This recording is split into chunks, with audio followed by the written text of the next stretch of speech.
మహేష్ బాబు పుట్టినరోజుకు ఇంకా కొన్ని రోజులు మాత్రమే టైం ఉంది. పుట్టినరోజు సందర్భంగా మహేష్ బాబు కొత్త సినిమా గురించి ఏదైనా అప్డేట్ ఇస్తారేమో అని ఫ్యాన్స్ చాలా ఈగర్ గా వెయిట్ చేస్తూ ఉన్నారు. గుంటూరు కారం సినిమాలో మహేష్ బాబు మాస్ లుక్ లో కనిపించాడు. దాంతో ఇప్పుడు మహేష్ బాబు నెక్స్ట్ సినిమాపై అంచనాలు భారీగా పెరిగిపోయాయనే చెప్పాలి. ప్రముఖ దర్శకుడు రాజమౌళితో మహేష్ బాబు చేయబోతున్న సినిమా ఇది. మహేష్ బాబు రాజమౌళి కలయికలో తెరకెక్కుతున్న ఈ సినిమాపై భారీ హైప్ క్రియేట్ అయిందని చెప్పాలి. అలాగే ఈ సినిమా టైటిల్ పై అందరిలోనూ ఒక ఆసక్తి అయితే నెలకొంది. టైటిల్ గురించి ఇప్పుడు ఒక వార్త సోషల్ మీడియాలో తెగ వైరల్ అవుతూ ఉంది. రాజమౌళి ప్రతి సినిమాకు చాలా సమయం కేటాయిస్తూ ఉంటారు. త్వరలోనే ఈ సినిమా టైటిల్ ను ప్రకటించే అవకాశం అయితే ఉంది.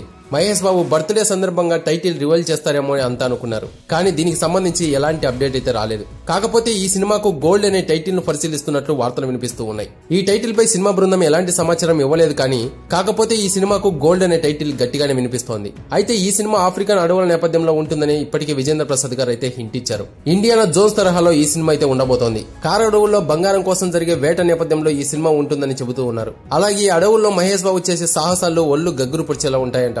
అందుకే ఈ సినిమాకు గోల్డ్ అనే టైటిల్ ను పరిశీలిస్తున్నట్టు గుసగుసలైతే వినిపిస్తూ ఉన్నాయి. ఇది మహేష్ బాబుకు 29వ సినిమా. అందుకోసమే టైటిల్ వెల్లడించే వరకు ఈ సినిమాకు తాత్కాలికంగా SSMB 29 అనే పేరు పెట్టారు. ఈ సినిమా కోసం మహేష్ బాబు గెటప్ పూర్తిగా మార్చేశాడు. ఆస్కార్ అవార్డు గ్రహీత సంగీత దర్శకుడు MM కీరవాణి ఈ సినిమాకు సంగీతం అయితే అందిస్తూ ఉన్నారు. అలాగే విజేంద్ర ప్రసాద్ గారు స్క్రిప్ట్ మొత్తం రాసేశారు. ఇక RRR గ్రాండ్ సక్సెస్ తర్వాత రాజమౌళి తెరకెక్కిస్తున్న సినిమాపై అభిమానుల్లో విపరీతమైన హైప్ క్రియేట్ అయింది. సో ఇది గైస్, మరి ఈ SSMB 29 సినిమా గురించి మీరేమనుకుంటున్నారో తప్పకుండా కామెంట్ చేయండి. అలాగే వీడియోకు లైక్ చేయడం మాత్రం మర్చిపోవద్దు. ఇలాంటి మరో సినిమా అప్డేట్ తో ఇంకో వీడియోలో కలుద్దాం. అంతవరకు మన ఛానల్ ని సబ్స్క్రైబ్ అయితే చేసి పెట్టుకోండి. Thank you for watching. జై హింద్.